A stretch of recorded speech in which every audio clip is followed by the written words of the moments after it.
രാത്രി.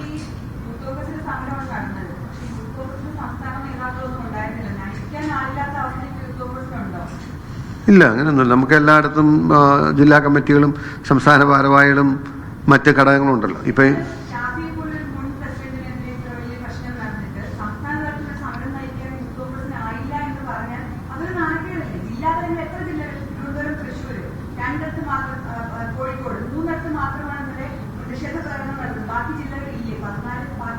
അല്ലല്ല, അത് നിങ്ങൾ വേണ്ടത്ര മനസ്സിലാക്കാതെ. കാരണം ഷാഫിക്കെതിരായിട്ടുള്ള ഇന്നലെ DYFIയുടെയും CPMന്റെയും അങ്ങേയറ്റം ജനാധിപത്യ വിരുദ്ധമായ സമീപനത്തിനെതിരെ പ്രതികരിച്ചത് യൂത്ത് കോൺഗ്രസ് അല്ല.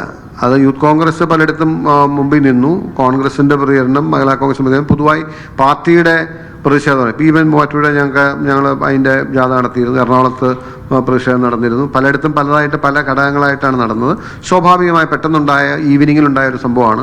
അതിനോട് നാച്ചുറൽ റിയാക്ഷനാണ് ഉണ്ടായത്. എല്ലായിടത്തും തന്നെ നല്ല രീതിയിൽ ഞങ്ങൾക്ക് പോലും വളരെ ഒരു തോന്നുന്ന സാറ്റിസ്ഫാക്ഷൻ തോന്നുന്ന രീതിയിലുള്ള വലിയ പ്രതിഷേധം വെറും മണിക്കൂറുകൾ കൊണ്ട് കോൺഗ്രസിന് സംഘടിപ്പിക്കാൻ കഴിഞ്ഞു. അതിന് നല്ല റെസ്പോൺസും ജനങ്ങളിൽ നിന്നുണ്ടായി. കാരണം ഇന്നലെ DYFIയുടെയും CPMന്റെയും ഗുണ്ടകൾ അദ്ദേഹത്തെ വളരെ മോശമായി വഴിയിൽ തടയാനും കൈകാര്യം ചെയ്യാനും ശ്രമിച്ചതിനെതിരായിട്ടുള്ള പ്രതിഷേധമാണ് ഉണ്ടായത്.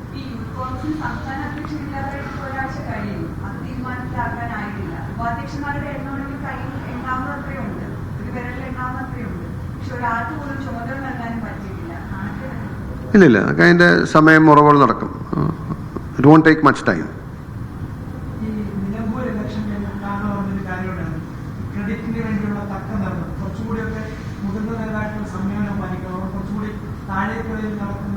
വികാരങ്ങൾ മനസ്സിലാക്കുന്നവർക്കാണ് തോന്നടിച്ചു പറഞ്ഞതാണ്.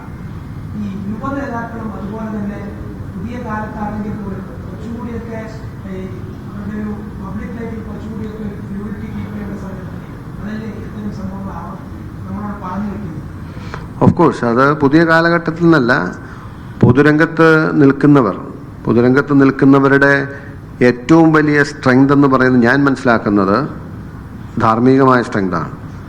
മോറൽ കറേജും മോറൽ സ്ട്രെങ്തുമാണ് ഏതൊരു പൊളിറ്റീഷ്യനെ സംബന്ധിച്ച്, ഏതൊരു പബ്ലിക് പേഴ്സണെ സംബന്ധിച്ചും അവരുടെ കരുത്തെന്ന് പറയുന്നത്. ഇപ്പം ഒരു പക്ഷേ എണ്ണം കൊണ്ടോ അല്ലെങ്കിൽ വലിപ്പം കൊണ്ടോ അല്ലെങ്കിൽ അനുയായികളെ കൊണ്ടോ മാത്രം ഒരു നേതാവിൻ്റെ വലിപ്പം കൗണ്ട് ചെയ്യാൻ പറ്റില്ല.